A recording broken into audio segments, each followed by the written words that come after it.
Well, I wanted to get back to you, which I hope to do periodically, on what's going on in the discussion board. This is just after looking over first 2 weeks about McLuhan. Very interesting, I got to say, about the discussion board is that the first thing you read on McLuhan, which was a chapter or two from his book, Understanding Media, The Extensions of Man. I mean, of course, always interesting things are said, but it really wasn't a huge response. I mean, it wasn't a very lively response, relatively speaking. And then when we looked at the medium as the massage, I won't lie to you, things got a lot more interesting. And that's fine. I mean, but I think it's worth noting that when we go from like a straight sort of essay to a multimedia, so to speak, thing with the medium is the massage, that people just got into it more.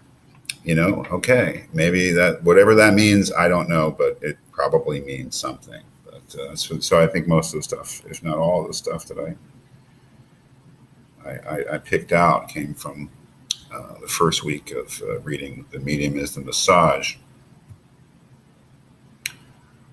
I thought this is a very interesting remark, especially when it comes to the older generations in our society. A bias exists against new technologies. It takes the form of distrust and sometimes even panic. That's a very perceptive remark. And being the older generation, I fully participate in this sort of distrust and panic.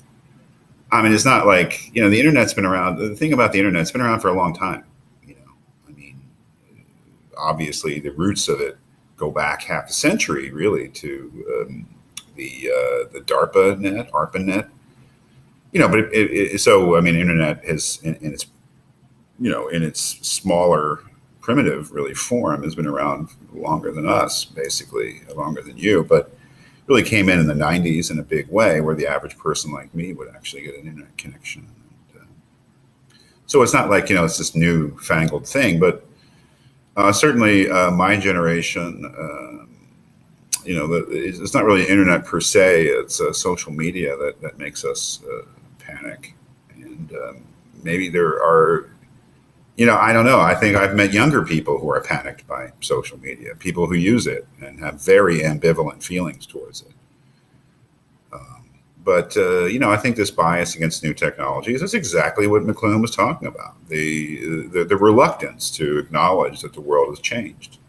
Very good remark. Let's see.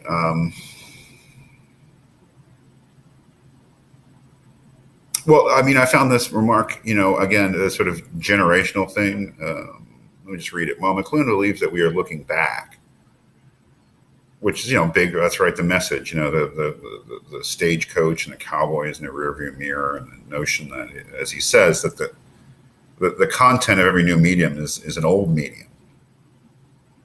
Really the content of television at first was mostly showing old films, which weren't so old in those days. The content of films was novels. There is this sort of backward-looking bias that we have. I feel as if we are now starting to look forward. Now, this is where I think it gets really interesting, this person said. I mean, that was quite a claim. Are we more forward-looking than we were in McLuhan's time? Are we less conservative? Are we more open to change? We are preparing for things that may happen in the future with our technology. We are also trying to advance and improve our technology, which might not be necessary for what we are using it for right now, but for things we may want to do in the future. I totally respect this attitude. I don't happen to, share it, I think, fully. Again, maybe it's the old person's distrust of the new. But one thing I would question or take exception to, or want to really engage this person in conversation about, was whether we are actually more forward-looking than, as a whole, than people were in McLuhan's time. I'm not quite sure that was true. I mean, this class is not about politics, but if you look at the election of Donald Trump,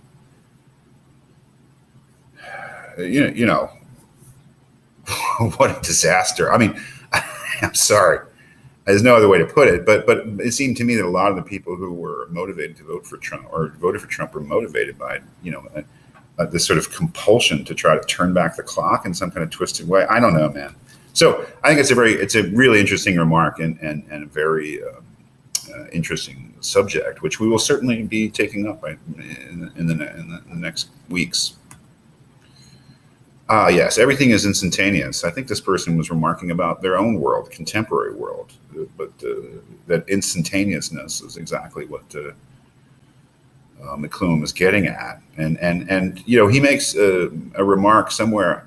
Gosh, I think it's McLuhan rather than Neil Postman, but he says, I think it's McLuhan who says, George Washington, when Benjamin Franklin was the ambassador to France, Washington was president, he said, we haven't heard from Franklin this year. We should write him a letter. It's very funny, as McLuhan can be very funny. This notion that, we haven't heard from our ambassador to France in a long time. Maybe we should write him a letter just to show up the contrast, the different world, the world in which that kind of instantaneousness was just not even conceivable, right? And this is something that going back to the first week, thinking about Karl Marx, his characterization of the new world in the Communist Manifesto, this obliteration of time and space that technology was making possible was a huge theme even then. So big thing. McLuhan writes, you can't go home again. I think it's interesting because with the media and technology, you can't go home again even in your own home. Very good, great remark, man. Very McLuhan-like, right? And certainly exactly what he was getting at.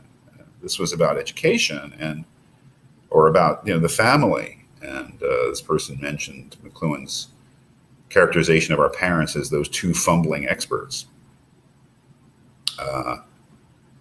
The way, this goes to so many things about our educations and our relationship between our formal education and our informal education, and the way the family comes in, and just the way in which our environment is so information rich, for better or worse, right? I don't know.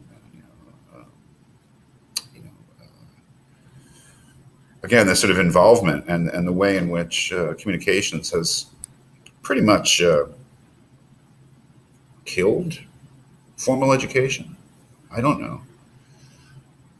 Certainly, as I've said before, I definitely feel it that at an earlier time, the child lived in a world which is much more controlled in terms of information. Maybe that's the great irony, is that kids growing up in America live physically more controlled. They have less freedom typically to wander. But in terms of information, it's much freer. Right? Your parents kind of know what you're doing most of the time, which my parents certainly did not. But they can't control it. I have a young nephew who is a very, very bright, wonderful boy, and he spends a lot of time on the internet, and his parents do something to sort of restrict what he can and can't do. But it became clear to me that he was doing all sorts of things that his parents knew nothing about. Not necessarily malicious things, but there's just no way to control it. That the influences of the outside world are just too strong. This remark here too, our new environment compels commitment and participation. We have been irrevocably involved with and responsible for each other. The person said, I found this statement to be so shockingly accurate in terms of today's world, with how there's almost this unspoken guilt for not being active enough on social media.